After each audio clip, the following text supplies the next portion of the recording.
എൻ്റെ ഇന്നത്തെ എല്ലാ ജോലികളും കഴിഞ്ഞു. ഒരു വീട്ടിൽ അത്രയൊക്കെയല്ലേ ജോലികളുണ്ടാവുള്ളൂ. 1-2 മണിക്കൂർ കൊണ്ട് തീർക്കാവുന്നതേ ഉള്ളൂ എന്ന് എല്ലാവരും പറയും. പക്ഷേ എനിക്കങ്ങനെയൊന്നും ആവില്ല കേട്ടോ.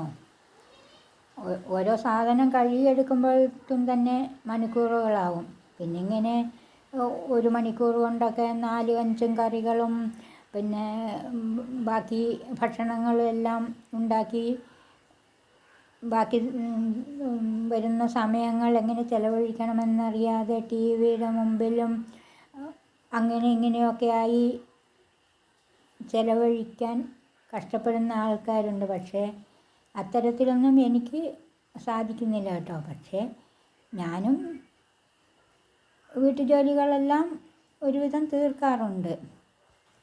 5-8 പ്രാവശ്യമെങ്കിലും ഓരോ സാധനങ്ങളും കഴുകിയേ ഞാൻ ഉപയോഗിക്കാറുള്ളൂ. അതുകൊണ്ട് എനിക്ക് സമയം തികയാറില്ല. ഇന്നെന്തൊക്കെ ചെയ്തു എന്നാണോ? രാവിലെ എഴുന്നേറ്റ് വീടും പരിസരങ്ങളും എല്ലാം വൃത്തിയാക്കി, പാത്രങ്ങളെല്ലാം കഴുകി, ഭക്ഷണം ഉണ്ടാക്കി, കുളിച്ചു. പിന്നെ അങ്ങുമിങ്ങുമൊക്കെ ചുറ്റിത്തിരിഞ്ഞ് നടന്നു. കുറേ സമയം വാർത്തകൾ കേട്ടു.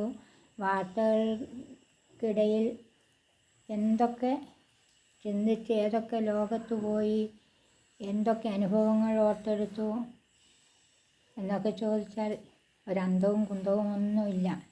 പക്ഷേ ദിവസങ്ങളിങ്ങനെ പോയിക്കൊണ്ടേയിരിക്കുന്നു. എന്നും ഒന്നു തന്നെയല്ലേ ചെയ്യുന്നത്.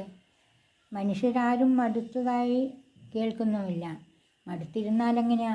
വിശക്കുമ്പോൾ നമുക്ക് മടുപ്പ് പറഞ്ഞിരുന്നിട്ട് കാര്യമില്ലല്ലോ. അതുകൊണ്ട് എല്ലാവരും കൃത്യസമയമാകുമ്പോഴേക്കും എല്ലാം തയ്യാറാക്കി കാത്തിരിക്കും. അത്ര തന്നെ.